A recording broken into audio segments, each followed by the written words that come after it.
Shut up and sit down.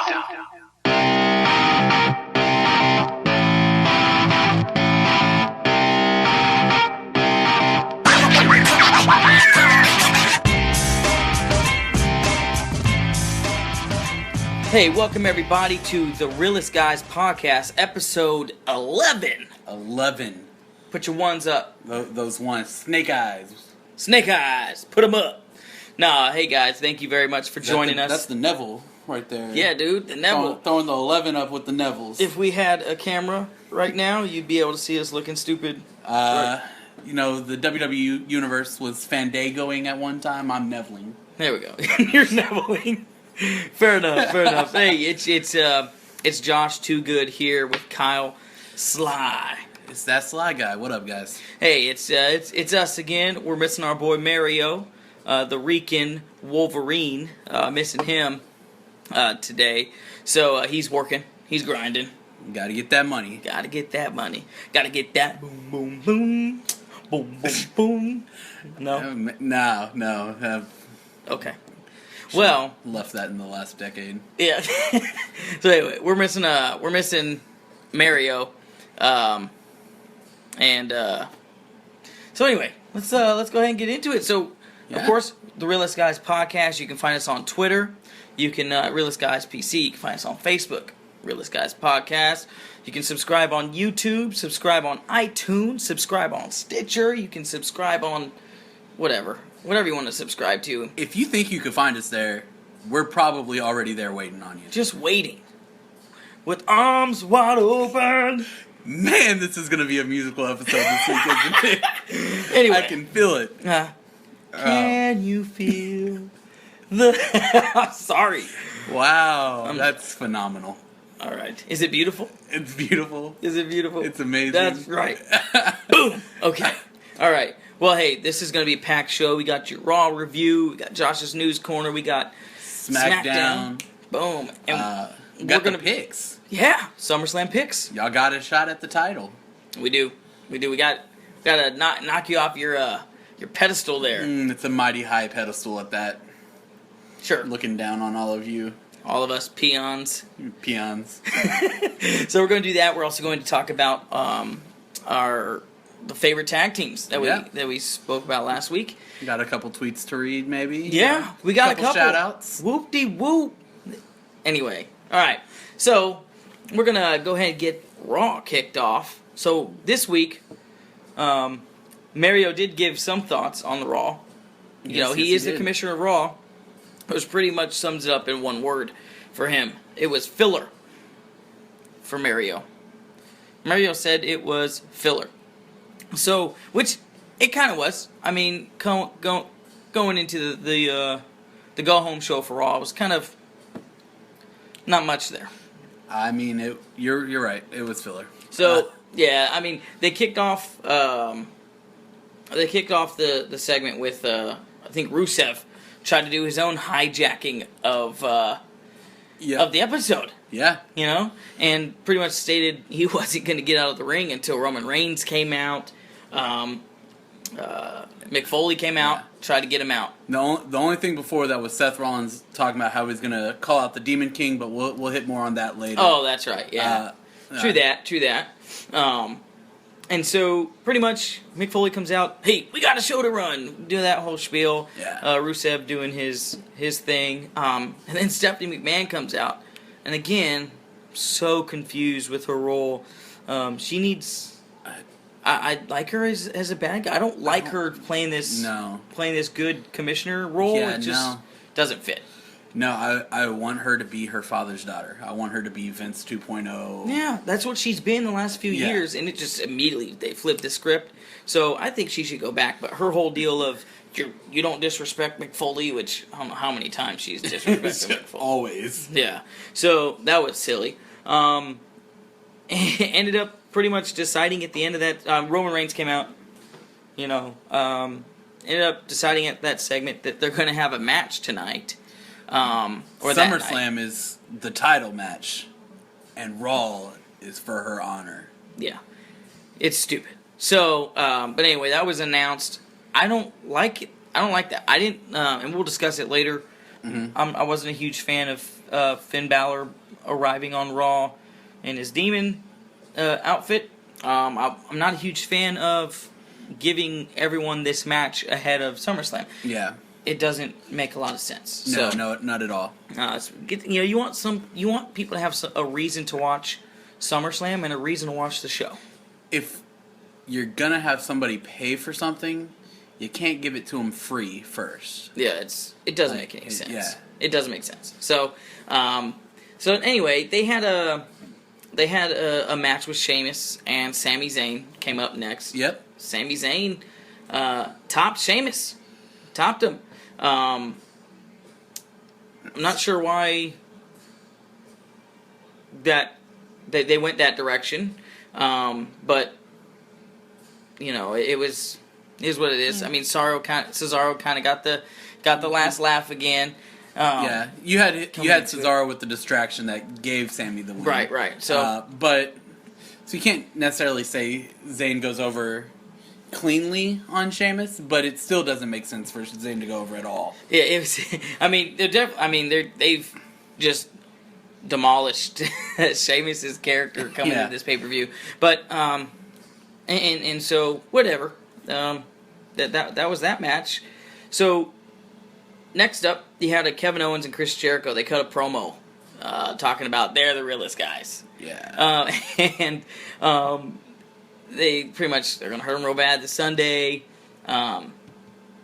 Sunday, and on Raw, pretty much they were going to be Kevin Owens was going to be fighting Big Cass, but yeah. But yeah, I mean, I think. What do you think about Kevin Owens and Chris Jericho's chemistry? I think it's interesting. Like we may talk about the other teams that they kind of remind me of right now later, so I'll save some of the names. But they do have this, like, I don't really like you, but I like you enough to partner with you right now. Kind of. So yeah. I feel like a lot of the stuff that they're doing right now is kind of this, like, Kevin Owens basically throwing Chris Jericho in that match last week, but kind of trying to throw him at Cass of the, if I don't beat you up, he will. Jericho will. Like, almost like, I want to see you and Jericho go at it. Yeah, they definitely, I mean, you got two heels that are great speakers and great entertainers coming together. I think they got great chemistry, and they're entertaining. They are. They are that. Those Canadians. The Canadian bacon. The Canadian bacon. Oh, that's later. We'll get to that one later. Sorry. Giving all of it away for free up front. I know. Gee, we're like WWE. That's pretty much it. But anyway, so they had their little segment. The next up was the Dudley Boys versus New Day. Yep. In that match, and New Day defeated the Dudley Boys. Go over on them. Yeah. So pretty much that was kind of a whatever. It didn't really. Yeah. Was this where it's kind of hyped up the New Day before? Yeah. Was this where Sunday the club came out though? Let me see. Or was that later? That may have been later on. Nope, I'm mistaken. That was later on. No, they came on. They came on the Titantron. That's what it was. Is that what it was? Yeah, they appeared on the big screen. And then later on they had a little. And then later on they had the deal. Correct. I knew something happened. I'm missing Mario right now. I really am missing Mario. Because nobody wants to watch the B show. No. Oh man, missing Mario. So hey, anyway, so we had another little backstage segment here with Seth Rollins. Yep. Neville warns him. Yeah. You haven't fought him yet, but I've been in the ring with both Finn and the Demon King. Be careful what you ask for. Boom. Next up, you had Nia Jax had her squash match. Gonna get fed. Yeah, she's getting some good feedings. So, it was who was it? Rachel Levy. Rachel Levy. Levi. Sure, whatever. Either way, Levy. You can forget it. Yeah. Because you're never going to hear it again. Yeah, so so here's what I'm thinking. I understand they, Triple H has done some interviews talking about kind of the resurgence of these squash matches to push people, which is fine. But the fact that both superstars that they're trying to push right now with squash matches, it's hard to say that. Squash matches. That's Squash. like that. Similar to baseball. They play it in Europe, right? Sasquatch. Anyway, I can't talk. Saskatchewans. Both of the squash matches or both superstars are on the same show. Yeah. Braun Strowman and Nia Jax, I think. I would be more okay with it probably if they were on separate shows, so I wasn't watching it. Yeah, so you don't see it all the time on one show. But anyway, that's just me nitpicking. Same way, Nia Jax looking unstoppable. Speaking of somebody getting fed, though, this next little segment. Yeah. The Beast gets fed. The Beast. Paul Heyman and Brock Lesnar come out. Yeah. They do. And in the middle of the promo, you hear Heath Slater's music. The one-man band. I'm a one-man band! The one-man band comes out. That was really bad. Hey, it's going to be a musical episode, though, guys. Keep track of how many times Josh sings. Yeah. I don't know how many times I did so far. But 32. 27. Okay. So anyway. Same number as Heath Slater's kids. Yep. Exactly. Keeps growing. It keeps growing. So yeah, Heath comes out and pretty much says he can get a contract if he beats the Beast incarnate, and his job and family depend on it. I like the moment that Brock has here, where it looks like Brock's almost gonna be like sentimental, and like, you have kids. It's like you have responsibilities. The fact that Brock Lesnar talked. You have kids. I have kids. Come in here. Let's talk about your. And then he comes in and he's like, I don't care about your kids. Pretty much. He didn't get in trouble for dropping the S-bomb on TV. Oh yeah. No, he But didn't. Brad Maddox got let go for saying Prick. Wow. Yeah, he got let go for saying that. But it's Brock Lesnar, and we all know Brock Lesnar does whatever he wants to do. So I mean, it's Suplex City. I'm not gonna finish that actually. Yeah. There's kids listening. Kids listening. We are a PG show. Yeah. Well, sometimes. Speaking of Suplex City, Heath Slater went to Suplex City. Yeah, he did. And then during his visit in Suplex City, there was an F5 that just blew through. Oh, gosh. It's devastating. Yeah. Hopefully Heath Slater's 28 kids are okay. Yeah. Yeah, pretty much. So anyway, that was that. And as we discussed earlier, Big Cass and my dog, Enzo Amore, they come out. Yeah, they do. They come out. They come out big, like they always do. Yep. And, pretty much cut their promo. It's beautiful. This week at SummerSlam, we grilling. Some Canadian bacon. A couple of weenies. That was my favorite. I thought That's it? I thought that was the. You're gonna leave it at a couple of weenies? I thought that was the punchline when he first came out. Big Cass was like, "What are we grilling, Enzo?" And Enzo was like, "A couple of weenies." I thought he was talking about Jericho and Kevin Owens at that point. Gotcha. But then he goes on and on and on, and then he hits him with, "And some Canadian bacon." Boom. And then we get the Chris Jericho and Kevin Owens reference. But they could have left it at a couple of weenies, and I was in. I was ready. You were in, like, a couple of weenies. Is that what you said? Sure, that's what, yeah. Yeah. I was in at a couple of weenies, not in like a couple of weenies. Come on, Josh, get it straight. All right. Enough of that weenie talk. So, Big Cass defeats KO. KO. Via... What does KO stand for?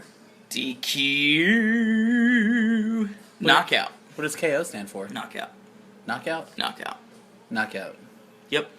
KO. It's not his name? What's his name? I thought his name was Kevin Owens. You want me to say it. If you don't, Mario will hop in here and he'll say it. Mario's not here. You don't know that. He pop around the corner and be like, Kevin Owens is bae. Oh my gosh. That's...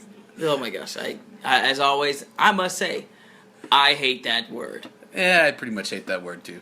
But anyway, I'm going to get shirts made that say I hate that word. But it's got to say Bay on the front. That way they know what you're talking about. Okay, so everyone listening, whether it's 10 people, 20 people, 5 people, sometimes it goes there. Hey, sometimes it goes to 50 though. Sometimes. If you would like a shirt that says the word that shall not be stated, but also it says I hate that word, go ahead and leave us a comment. I'd buy that. Would you? I'd buy it. That's sweet. So yeah, pretty much let us know on YouTube, on Twitter, Facebook, whatever, if you'd like to buy that shirt.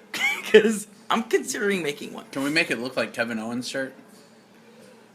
We could. Or Those like- aren't really difficult. Or like any shirt I wore in high school football training camps. Yeah, those are pretty Yeah. easy shirts to make. But anyway, but yeah, it was by disqualification though. Definitely Chris Jericho getting involved. And that's pretty much it. Again, this is a fillers episode, and speaking of filler, we have our the Shining Stars.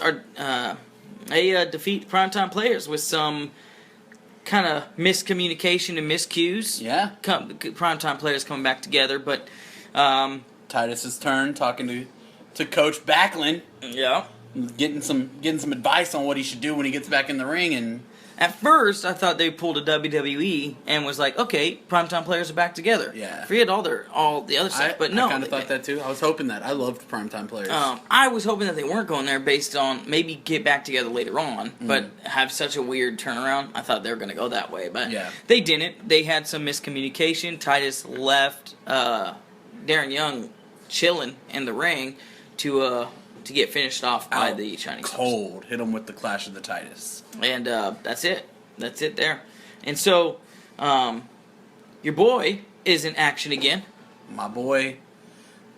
Everybody's doing it around the WWE universe now. We're all Neveling. That started this just 20 minutes ago when I said it for the first time. And so now everybody's doing the it. whole WWE universe. It's trending on Twitter. Is it? Probably not. Hashtag Neveling, Hashtag Neveling. That's probably going to be the title of this episode. Is episode 11 Neveling. Hashtag Neveling. That's pretty much it. Yeah, so, you got it. That's our title. But yeah. This is how decisions are made in the Realest Guys podcast, guys. Well, good for Jinder Mahal to come back to job. Yes. That's kind of like his MO before he left. So I have a question for you, though, because I pointed this out when I was watching with my dad. Neville has always been in good shape. But he looks like he's in even better shape when he came back. He looks bigger. He looks like he's more defined. Like, he looks in great shape right now. Yeah, he solid dude. And they mentioned it on Raw. He's got this aggressive side that we hadn't seen before he went out on injury. So I'm excited for the things to come for him and even the cruiserweight classic. Yeah, the cruiserweight class. Division. Yeah, the division that's coming to Raw. Neville, first cruiserweight champion. I'm hoping. I'm calling. But prediction right now. Jinder took the job, and Neville looked like a beast. Yes, he did. On another return match for his. So Rollins. After that, Rollins comes out. You see the fan that entered the ring. That whole deal? Yeah, and Rollins just pushes him away, and he plays it off well with the, Is this the Demon Yeah, King? I like how he used it as part of it and didn't really make it take away from the show. I saw footage, fans that were there, actually took some video of the actual fan. Yeah. But he played really well into it. But yeah, Rollins calls out, and this is where I disagree with that they shouldn't have, they could have probably left Finn Balor, give him a vignette, and not release his demon character. I mean, people have seen it already in NXT, I know. Yeah. But still, I think there's the mystique, man. I think you're right, and I don't think this is something that we'll see I want to say again on Raw, like on a non-pay-per-view show. Him in the Demon King makeup and everything. But I do think that with the last couple of weeks, they explained the Demon King and then they showed the Demon King. And there's, like we've talked about, there's a large group of WWE fans who have never watched NXT. Right. My parents have never watched NXT. As an older couple, they're going to see the Demon King on SummerSlam for the first time, and they're going to be weirded out. My mom even had to ask, is that actually Finn Balor? Like, when he walked out. Gotcha. So I think they kind of, they use this to explain it to those fans that don't watch NXT, that, you know, a lot of the people that have never watched NXT are older wrestling fans. But here's the thing, too. It also but it's exact same on the flip side. People that have never seen NXT, how much more of a treat would it have been had they, you know, released the Demon King aspect of Finn Balor's character at SummerSlam? Maybe do like a vignette or a video of Finn Balor, like, or some images of his makeup, like the teeth or something like that, just to give a concept. But yeah, they kind of given that away for free. Could have done. Wasn't a huge fan. Almost like overlaying the images of Finn Balor and the Demon King in a video, like almost like a transformation, or they used to do with Undertaker coming out of the they dirt, used to do that's stuff, all you got with Undertaker. Exactly, they used to do stuff like that all the time with the Undertaker. They need to do that, you know. Yeah. But anyway, I can see that. So they kind of started to collide, giving you a little bit more of a taste of what we're going to see SummerSlam. And why make people pay when you can give it away for free a week early? No kidding. But the next thing we have, Luke Gallows, Carl Anderson, they beat Golden Truth. So it was odd to me. My dad even picked up on it. Golden Truth looked really strong in that match. Like, I mean, they're solid workers. Yeah, but they, like, Goldust kind of dominated a big portion of that match. Yeah. And it was weird because it almost, like, when you have a weaker champion, a lot of times you get that booking of The Miz sometimes when he's champion. Gets that booking of, I'm going to get the crap beat out of me the entire match, and then I'm going to come out of nowhere and win it because of something. And that's what it felt like. The Carl Anderson and Luke Gallows kind of had this match where they, like, I thought they should have dominated. And it looked the other way for a long time. You know, I have to be honest, I didn't watch the whole match, like, just because I just wasn't completely interested. But, yeah, the spots I did see, Golden Truth looked pretty strong. Yeah. Later on, Xavier Woods. And Kofi come out. Yeah, they come out, try to get some revenge. Yep. With Francesca. Was it Francesca 2? Francesca 2. That's right. Well, now they're going to need Francesca 3 because Francesca 2 is all bent up. Yeah. So they tried to get some revenge for Big E, and it didn't work out. Yeah. They, Carl Anderson and Luke Gallows, they ended up saved his boy and his boys' boys. Yep. Got him out of the ring just in time. That's right. So Charlotte defeated Alicia Fox. Try to build her up before the pay-per-view. There's really nothing. Not gonna lie, I forgot Alicia Fox was even a diva or a woman wrestler at this point. Yeah. She hasn't been seen since the draft, easily. Maybe before. Right. Yep, so that was that, and it goes to the main event for the evening. Rusev and Roman Reigns. Pretty much Reigns got the win. And that's that. I don't think there's... I mean, it's a pretty physical match, but... Super physical. Pretty much, yeah. Super dramatic. Rusev should have won 27 times. But Roman wins. I had to throw that in there for Mario. For Mario, because that's his catchphrase. Roman wins. So anyway, Roman gets the win there. And that pretty much sums up Raw. Yeah. So yeah. That was Raw in a nutshell. Yeah. Pretty full from that pie filling episode. That filling. So, but moving on, we have Josh's News Corner. Yes, we do. All right. So this week we have just a few items for news. Familiar individual. Familiar? That we know. Sandow, as we talked last week, he signed with TNA, but he made his debut on TNA and cut a pretty awesome promo. I'm going to pull up my notes that I have here. Sorry, guys. I wish I had it up already. The promo was amazing. Kind of gives you an interest to watch Impact. It does. I have not wanted to watch Impact in a long time. I used to love it. Back when Styles and some other people we may talk about here in just a second were running together. Yeah. But it's become boring and kind of bland to me. Creative hasn't been done very well in TNA for a while, but that promo in and of itself makes me want to watch TNA. Oh yeah, and it pretty much he's got a new name. It's Aaron Rex. Rex, that's right. Yep. He talked about it's not about brass rings. It's not about glass ceilings. It's about who can perform and succeed based on talent and talent alone, and that's why he's there. And it's an even playing ground. Yeah, it's even, and he definitely has the ability to shine, and he take care of business. Got a couple things off on. I don't know if you caught it, but he talked about the companies he's worked for in the past, and got a couple shots in at WWE, which were really good.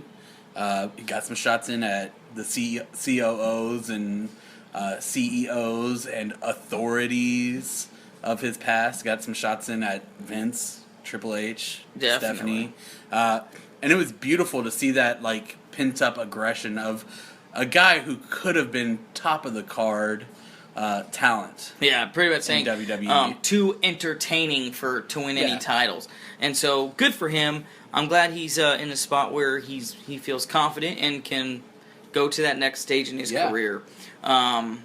So that was that. It's really while you're pulling up your notes, I have a piece of news that goes kind of along lines of that. Sure. Ryback was recently released a couple weeks ago. Yeah. Around the same time. And the WWE had, talking about getting shots in at the WWE, WWE had formerly tried to trademark the name Ryback. And the U.S. Patent Office or whatever it is that deals with trademarks said, nope, can't have it. It is a surname. Can't trademark last names. So once Ryback left, WWE went in to try to trademark the Feed Me More and the Big Guy. Oh. And apparently the WWE came to find that those trademarks were already trademarked under something called the Big Guy LLC. Ryback had already gone in and put trademarks down on his own stuff before the WWE could. So talking about stars that are leaving that could be pushed a lot better than they were, getting shots in, another one. Ryback got a little in on the WWE by being able to take his stuff with him now. So there we go. Good for him. Good for him. Yeah. Our next piece of news, everybody probably knows Paige, Alberto Del Rio, and Eva Marie. As of today, Eva Marie. It's found out they're all suspended for violating the wellness policy. Yep. That was a heck of a birthday party for Paige. Yeah. Congratulations. Hope you enjoyed it. Hope you enjoy the next 30 days of partying without the WWE. So, it's a bummer, man. It's happening a lot in all sports. These tests are coming through. And it sucks because you have a bunch of people that are extremely talented. Eva Marie, even though she hasn't been wrestling, she's getting some solid heat with the fans for not wrestling, and it's kind of just it's stupid. Yeah, it really is. It is, and it's a bummer. Even though it's something that maybe in some other medication that they need to take or whatever, don't be dumb. There's ways that you can go about. Yeah. Making sure yourself is covered. And here's the thing, WWE's pretty good at working with people on stuff like that. They put out the stuff when Roman was suspended a couple months ago that if it was a prescription drug, he wouldn't have been suspended probably. All this.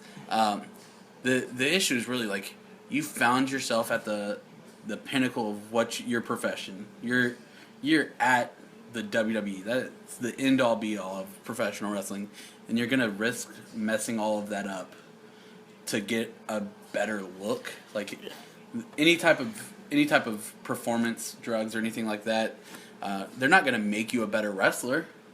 They just might get you a better look. That wrestling ability is all still skill and training. Well, things are still pending, but I know Paige and Eva Marie, it's their first violation. Yep. Not 100% sure with Del Rio, but Del Rio, I think, is going to be out the door soon anyway. Yeah. We talked about that last week. But it's still disappointing. But the final piece of news that I have is, I titled this part, Storm's a-coming. Storm's a-coming, and I can't wait. I think this is pretty cool. I wasn't a huge... This is kind of more TNA news, believe it or not. But I didn't watch it that much, but I don't know if you're familiar with James Storm. He announced that he's done with TNA. He fulfilled his commitments with the company.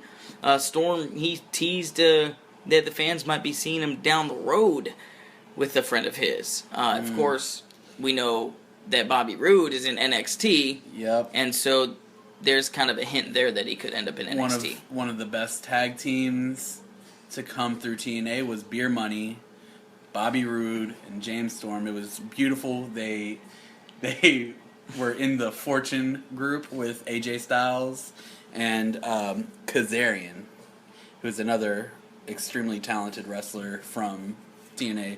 But yeah, the four of them were together. Storm and Rude tagged under Beer Money, and that's what I was hinting at earlier. The Fortune, head by Ric Flair, teaching them everything. Kind of a play on the Four Horsemen. So yeah, it's pretty exciting stuff. It's James Storm, the ones that sorry about your damn luck. Is that guy? It's that guy. That's what I thought. It's that guy. And so I know people are like, oh, how do you not know who he is? Listen, I don't watch TNA, so get off my back. I did back in that time when it was good. So, but anyway, that is Josh's News Corner. And we go on to SmackDown. Going to SmackDown. SmackDown, the A show. Opening segment, you got Shane, Daniel, and Randy signing the contract. Randy makes some funny joke, like maybe a shorter match than y'all expect because it only takes one RKO and a 3 count to get to Viperville. Which actually I think he lengthened it because last time I heard it only took an RKO. Yeah. So now you got to get a 3 count afterwards. Jeez. And then you have your boy, the one-man band, Heath Slater. Really talented little apple toss and landing it perfectly on Randy Orton's arms. I may have been the only person to catch that. Yeah, I didn't catch it. Randy Orton standing there with his arms crossed, and Heath Slater's like, "Here, have an apple," and throws it at him, and it like lands perfectly and just sits on his arms. Nice. It was cool. But yeah, so that leads into a match later on in the night between RKO Randy Orton and the one-man band Heath Slater for a contract. So we get another week of Heath fighting for his spot. Yep. Then we go to the Miz TV opening the actual show in ring. Miz and Maurice started off, bring Dean Ambrose out, and it gets interrupted by Dolph Ziggler. This feud between Ambrose and Ziggler has really upped their promo game. Yeah. Dean Ambrose and Dolph Ziggler going at it in the ring during that Miz TV segment. There was some fire. Yeah. I enjoyed it. Especially on the Dolph Ziggler side. Yes. And then Dolph Ziggler, as he's passionately talking about how much it's going to take Dean Ambrose to get the win. And how Dean Ambrose is going to be looking for that one move. And he'll finally realize that it'll never come out of nowhere, hits him with the Sweet Chin music. I mean, boom. The super kick. It's all good, man. Call it Sweet Chin music. Whatever. He is HBK 2.0 at this point. You know what? And here's the thing. I don't mind. I'm one of the few people that I know don't mind that he's taking that character. We talked about it a couple weeks ago. I'd rather him be the Eddie Guerrero kind of heel face. Like, I'm a heel, and I'm going to grab the steel chair, slam it into the ground, and throw it at you, and then later. Like, I want him to be that guy, because I think he could pull that off really well. But I don't mind him being HBK, because I think he can do that well as well. Yeah. He definitely has the selling ability and the in-ring ability to be there. I just... yeah. I've always liked Dolph Ziggler. So. I do too. But yeah, knocked out. That ends the Sleepy segment. And then we get, when they come back from commercial, we get a little bit of a tease of what happened. Miz is calling out Apollo Creed, talking about how he's going to win. He's going to beat Apollo Creed. And Apollo Crews comes out, and Apollo Crews is like, dude, at least get my name right. My name is Apollo Crews. He's like, I'm an A-lister. I've memorized lines for years. Your name's Creed. I wouldn't make a mistake like that. And throughout all of it, Crews just gets upset and hits him with that spinning powerbomb thing that he does. I like that. I like Apollo Crews showing some aggression. It was great. There's a lot of this is kind of deep, but there's a lot of like scholars and philosophers that have like a name is one of the most the greatest things a person can hear. Like using their name just has that so much more impact on them than anything else you can say. That's why like there's an importance on memorizing people's names early in relationships. So I like the fact that they're playing into that with the Apollo Crews coming out and like, dude, I don't even care that you're talking smack about me. Get my name right. If anything. Just get my name right. Management can't even get my name right. Bradshaw's been calling me Titus O'Neil and Apollo Creed and Papa Shango. So yeah, I loved that. And then we get the tag team division. I think it's interesting. I talked to you earlier about it that we've been saying SmackDown needs to up their game, tag team wise, before they pull the belts in. And then I was looking in this match alone. We have the Usos with the Hype Brothers and American Alpha, and then we had against the Vaudevillains, the Ascension, and who was the third? Breezango, that's right. And I'm looking at it going, we have 3 former NXT tag team champions, and then a former WWE tag team champion, and somehow we're still talking about how SmackDown needs to up their tag team game. Like, it just feels wrong to me, but I'm still agreeing. Like, I don't think their tag team game is up to par yet. Yeah, and as we discussed too, is that transition from NXT for tag teams doesn't always pan out. Hasn't really transitioned very well. I think the brand split is really good for the tag team division. Because it lets the light shine on these tag teams, and like the Ascension, I love them in NXT. I like to see them step the game up. Like Breezango, I love saying their name. That I didn't even realize they were in the match. I forgot about it until you explained it. So, but yeah, I think the Usos could be up there. I think American Alpha could be up there, and then like you said, I think Ascension's great too.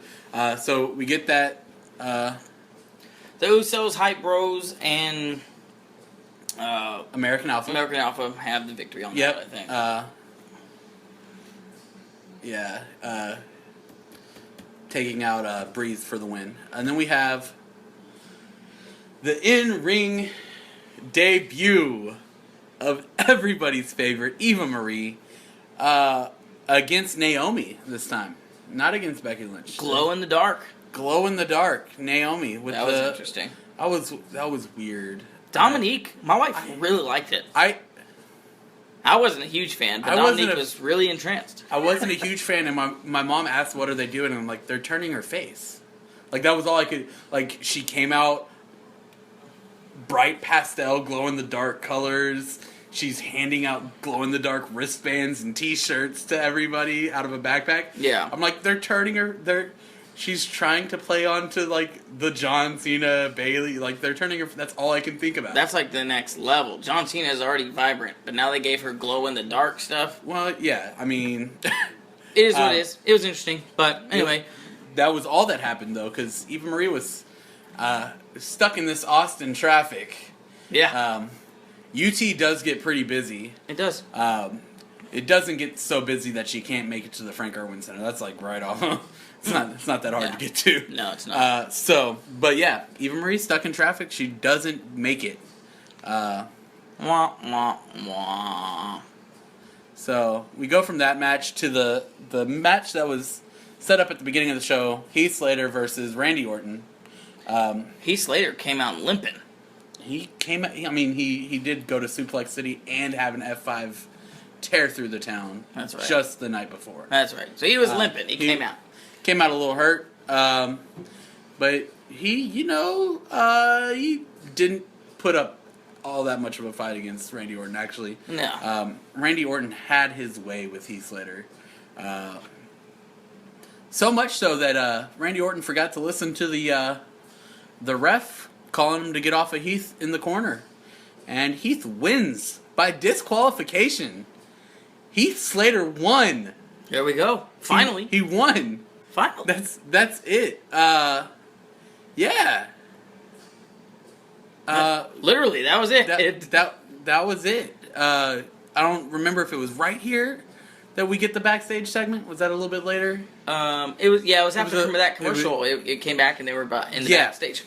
So they're backstage. Heath Slater's on the training table, and Shane and Daniel Bryan come up and they're like, Heath, you won by disqualification. You won. You beat Randy Orton. And Heath Slater is so out of it at this point. He's like, yeah, I beat the crap out of Brock Lesnar. And they're like, no. I showed them no mercy. Yeah. And then, of course, that's a nice little plug for October. Yeah. No Mercy pay-per-view is back. In October on the WWE Network. For only $9.99. $9.99. See, we're totally off. $9.99. Yeah. We may be off, but that's still your plug. Yep, there's the plug. Plug. But yeah, so they have the contract in hand. Don't know if you noticed this, but he's never actually got to sign that contract. He didn't sign it. He called Daniel Bryan McFoley, and he did. called Shane McMahon Stephanie. He also called Shane McMahon beautiful. He did. Maybe he should have just let him sign it. He called him beautiful. Yeah, I mean...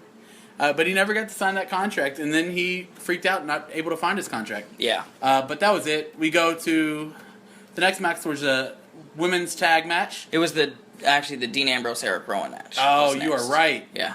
Dean Ambrose, Eric Rowan. That was an interesting match, though. You get Dean going over because the champ's not going to lose the week of a pay-per-view. But what happened after? What happened after is Bray Wyatt sitting out by ringside in his rocker like he always is. And Eric Rowan goes down for the pin, and Bray Wyatt is staring at Eric Rowan's mask. And he gets up, and Eric Rowan is kind of like hanging on to the ropes. And he just sets Eric Rowan's mask down in the rocker and walks away without him. I don't know if that's alluding to Bray Wyatt breaking up the Wyatt family and the Wyatt family will be no more. But that's what it felt like. Yeah, maybe. That's definitely what it felt like. But outside of that segment, there wasn't really much to that match other than it was a good match and Dean gets the win going into pay-per-view.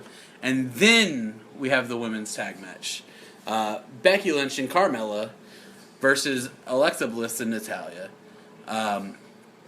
You have a decent tag match until the point that Eva Marie comes out. It wasn't very long. Eva Marie starts walking out to her, can't call it music, but her entrance. Yeah. Her male voice. The Fabulous. Yeah. And as she's walking down the ramp, Naomi, who was scheduled to fight her earlier in the night, starts chasing after her. They run around. She cuts to the ring. Natalya uses that to get the... Yeah. Natalya uses that to throw Naomi out the ring and then try to roll up Becky Lynch. Becky Lynch flips it back into a disarmor. And they win. Becky Lynch and Carmella go over on Alexa Bliss and Natalya. True that. And then we go from there to the main event. John Cena versus Alberto Del Rio with AJ on commentary. AJ was on commentary. So, what did you think about this match? Josh, I didn't... Other than the fact that, the true law of John Cena wins, and then AJ comes in and attacks him afterwards, and then you have that whole thing of AJ standing over John, and then John gets up and goes after AJ again, and John stands tall at the end. Alberto Del Rio, really, no one cared about him in this segment at all. It was all about what happened at the very end. Yeah. Between AJ Styles and John Cena. Again, it's kind of WWE bringing bringing some of the money stuff. Yeah. But hey, I always want to call it the FU.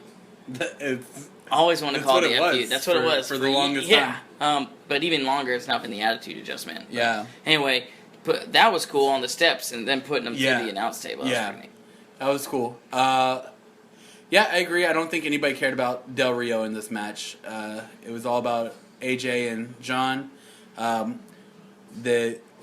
they were going to commercial break, you heard that John Cena versus AJ Styles at SummerSlam is the biggest match of John Cena's career. Forget the 15 championship wins. Yeah. Forget all the championship defenses. Forget the fact that he's faced AJ twice already. Yeah. This is the biggest match of his career. So that was interesting. We don't have to go too much into that. That's just WWE trying to upsell something that they've given us a lot. Right. I just thought that was it was interesting to say that about John Cena. I think you could almost get away with anybody else on the roster, but to say that about the guy who's literally done it all in the WWE was a little weird. But that was SmackDown. That was about it. More pie. More pie. Unfortunately, it was apple this time, and I'm not really an apple pie fan, so I don't really care for it that much. Apple pie's not that bad. Put some whipped cream on it. I mean, I guess. But yeah, no, that was Raw. That was Raw.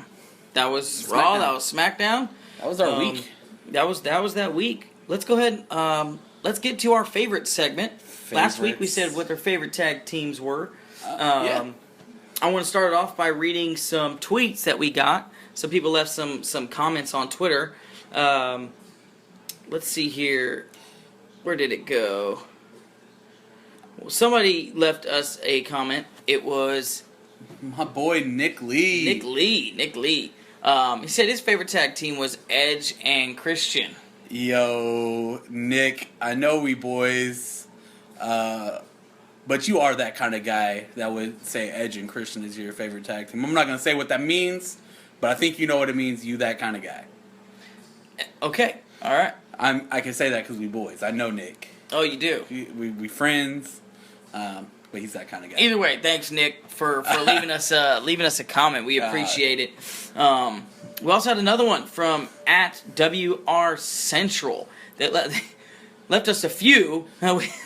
What's your favorite tag team? He said, I'm going to give you 27 favorite tag teams. No, I'm just kidding. He gave us a few. But they said Harlem Heat.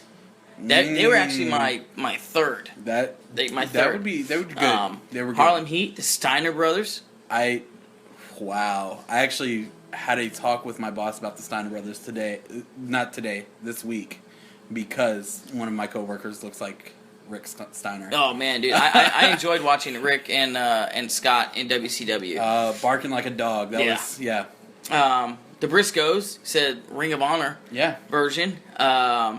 E and C. Edge and Christian. Yep, I would assume.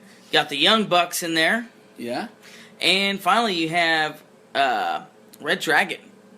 So, dope. Hey, well, WR Central, thanks for leaving some great tag teams. Yeah, out of his, I would say Harlem Heat was mine. Booker T and you can't go wrong Stevie with Booker T. Yeah.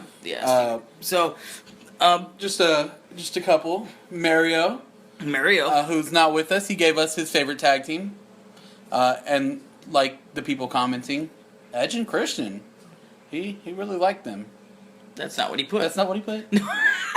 No, The Rock and Sock connection. I know. That's what he did. I didn't want to give him, because that was a cool tag team. Yeah, that was fun.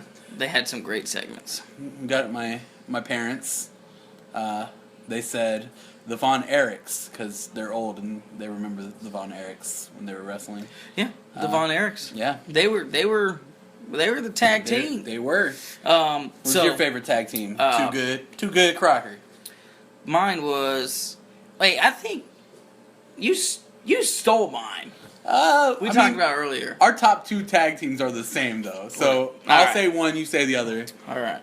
My favorite tag team is the Hardy Boys, obviously, because I grew up with them.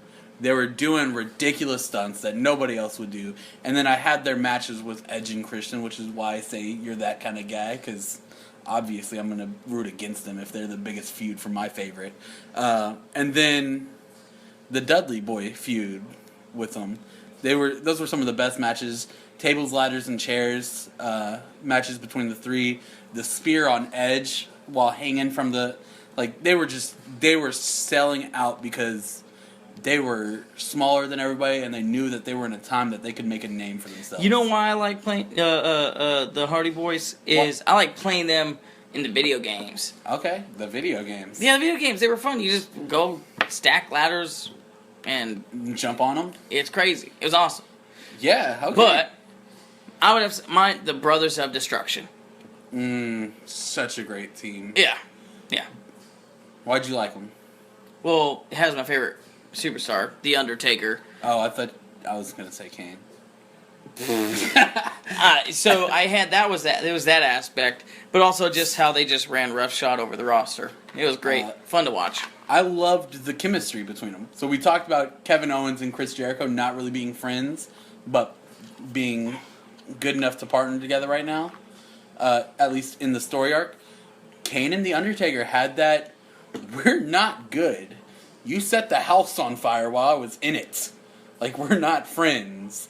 And it was almost like, I'm going to one-up you. I'm not here to be partners and be good with you. I'm here to try to take what you just did before I got in the ring and then do it better. Yeah, it was cool. It was a fun dynamic. But yeah, those are our favorite tag teams. What do we have for next week's favorite? I think you hit on it just a minute ago. Why was the Hardy Boys your favorite tag team? Because I liked playing them in the video games, which is our next segment. Our next favorites, right? Next favorites for next week. What is your favorite wrestling video game of all time? Boom. They mentioned No Mercy earlier in SmackDown.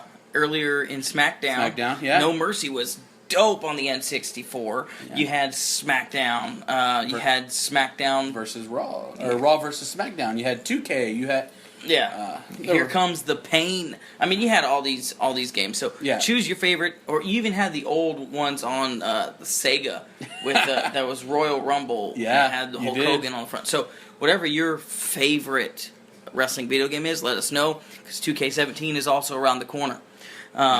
But wrapping up today's episode, we have our SummerSlam picks. Yes, right? Yes, we do. So we have our SummerSlam picks. I know Mario sent us his picks. He's not here. But we are still going to go ahead and read those off. Yeah. I'm actually pulling up Mario's picks right now. Go ahead.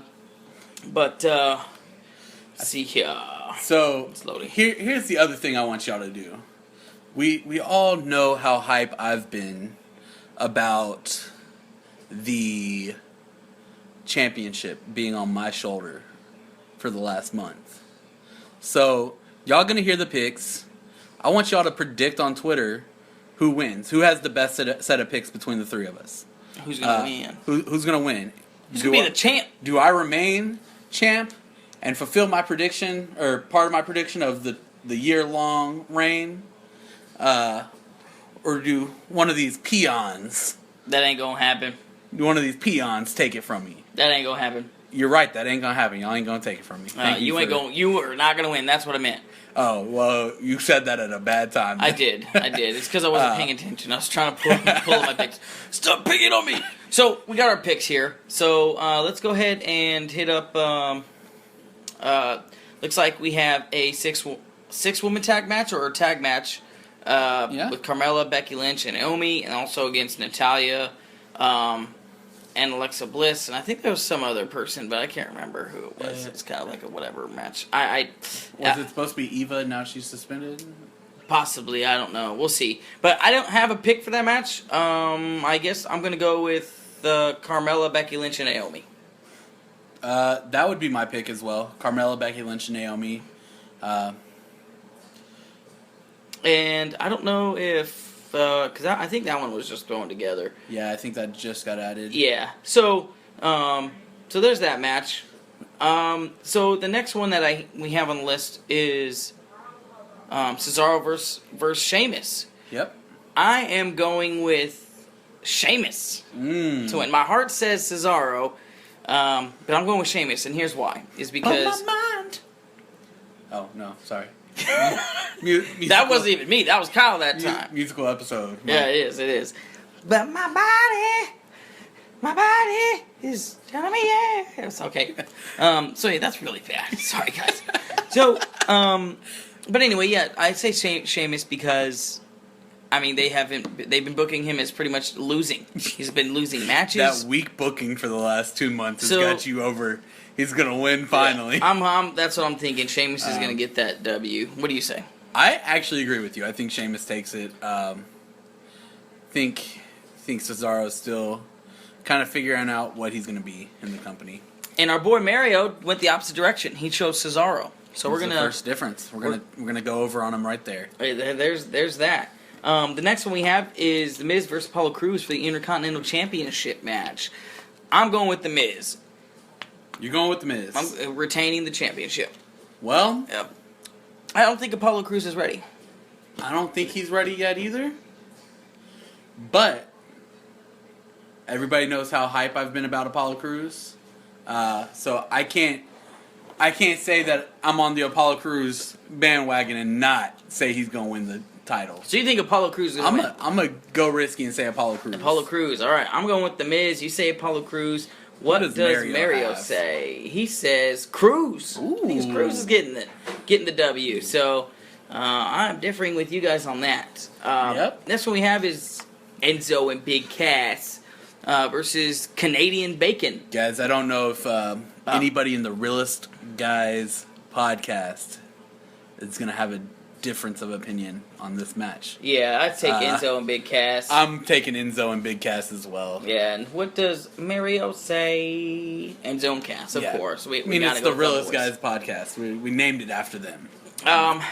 Next, we have New Day versus Gallus and Anderson for the WWE Tag Team Championships. Been saying it for the last month. I think they're going to drop the titles to Gallus and Anderson.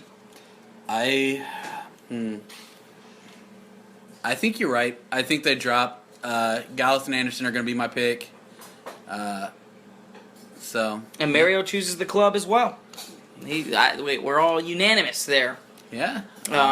It's been a long year. Yeah. So next we have Sasha Banks versus Charlotte. I think we might have some differing opinions here. We do. We definitely do.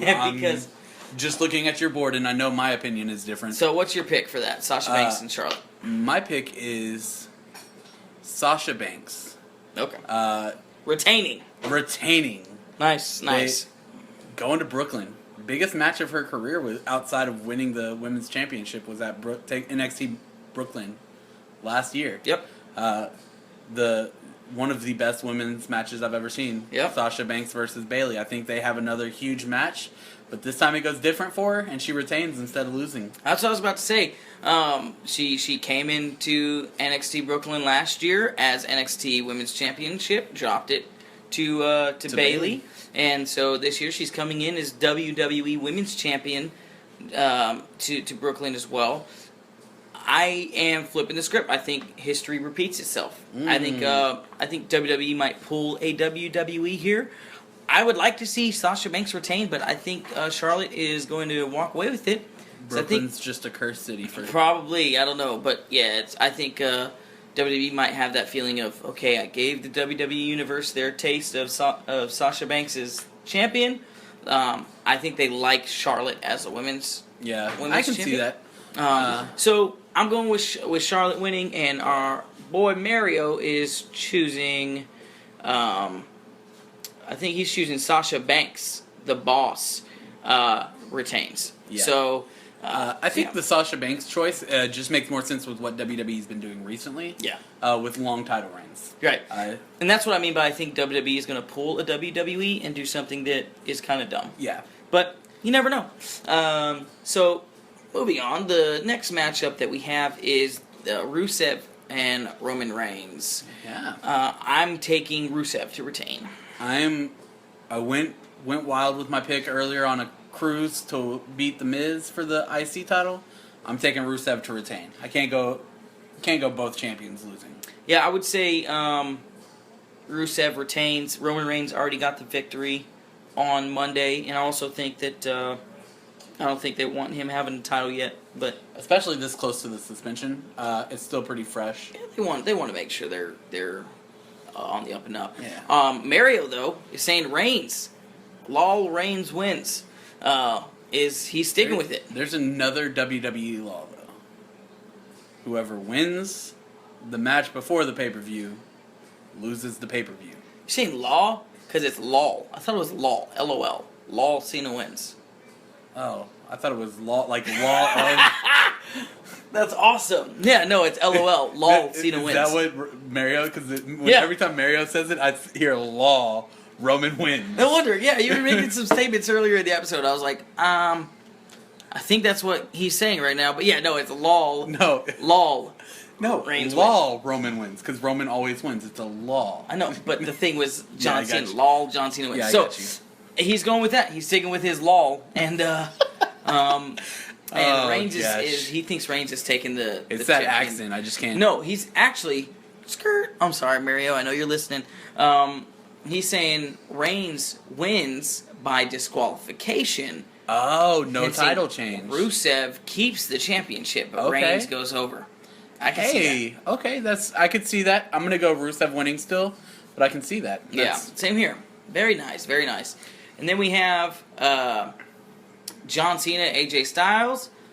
I think AJ Styles is going over. I like what is that your caption for the match or is that their caption? Because I like that caption. I think fight- that was.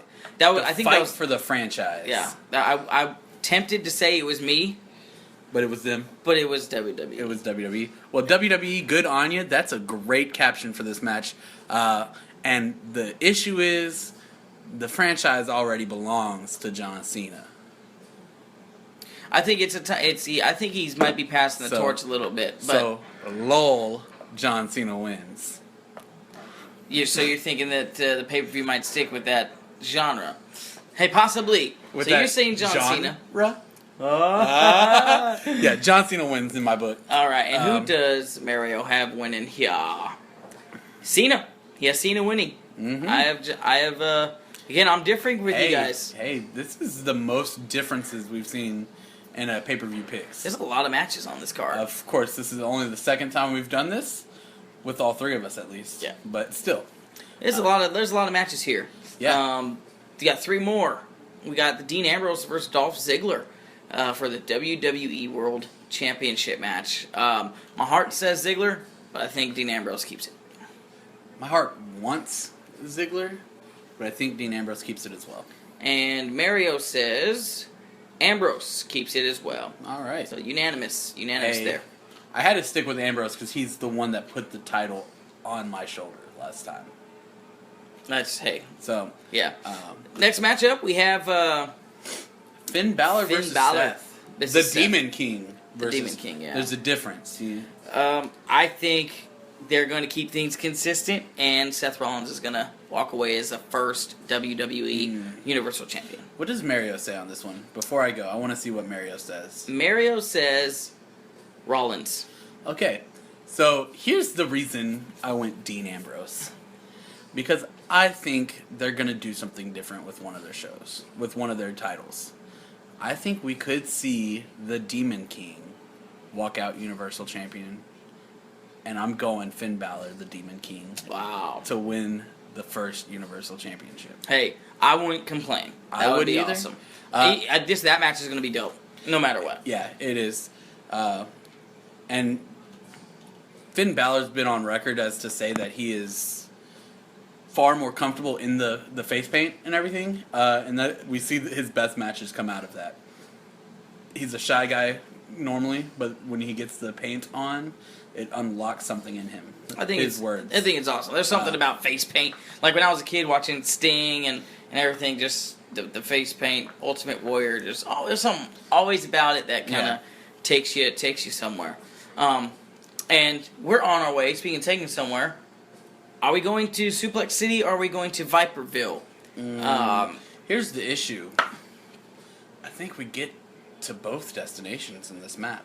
We do, but where do we stay? That's the question. Where are we staying? So I'm going with Brock Lesnar. I don't think Randy Orton's the one to knock him off. I would like to see Randy Orton knock him off, but he's not going to. Yeah, I'm going to go Randy Orton just because WWE... This is very political opinion for me, but WWE didn't do anything about Brock Lesnar's doping allegation and everything in UFC. And I think this could be the thing of like... Nah. They don't have to. They even went on record to defend it, saying because that he's not a full-time entertainer. So he's not subject to... Exactly. Yeah. They've already come out to defend it. But the fact of the matter is it's still a huge public incident that all of their fans now know about. Like, fair enough. So whether you're going to suspend him or not is a whole other story. But I don't think they want him going over. Plus, this is really the return of Randy Orton. We've had a couple little bitty matches, but it hasn't been a Randy Orton match. It's been Randy Orton versus a... And Mario says Lesnar's going to win also. Yeah. Here's I think that they're going to make Randy Orton look strong against Lesnar, but he's not going to win. I still predict Randy Orton gets hit by an F5 and goes to Suplex City. Brock Lesnar gets hit by an RKO, maybe 2. I think they both get their finishers out. I think they... I predict shenanigans, as Mario would say. Shenanigans? Shenanigans. Something happens. Is that place with all the goofy stuff on the wall? Maybe. But I'm predicting something fishy is going to happen in that match. I could see it. So, but that's our SummerSlam. Maybe Bautista comes back and interferes. Bautista. What about Blue Tista? No. In his blue outfit? No. Just all blue? No. That should never be done. Well, it was. That's why he got the name Blue Tista. No. He also got Bautista. Because I want to boo him. Yeah. Yeah, I get it. I still don't think that blue outfit should have ever been done. No. And nor should it ever be done again. It was funny. But anyway, no, that's episode 11. Yeah. Wrapping it up. So... You know what to do. We're going to have this up later tonight. Mm-hmm. Go listen to it. Give us a like. Subscribe. Follow us on Twitter. Facebook. We're everywhere. But if you haven't done that already, there's really only one word to describe you. I think this week I want to hear Josh spell it out again because it's been a little bit. Yeah, there's only one word. If you haven't followed us or subscribed to us, there's only one word to describe you. Did I say describe to us? Or subscribe? I don't know. Oh, you know. There's only one word, okay? To subscribe you. And I'm going to spell it out for you. SAWFT. Soft. Hey, don't forget your favorite not tag teams, your favorite video games, wrestling video games, and don't forget to predict who wins. Yeah. All Let right. us know. Holla. See you next week, guys. Deuces.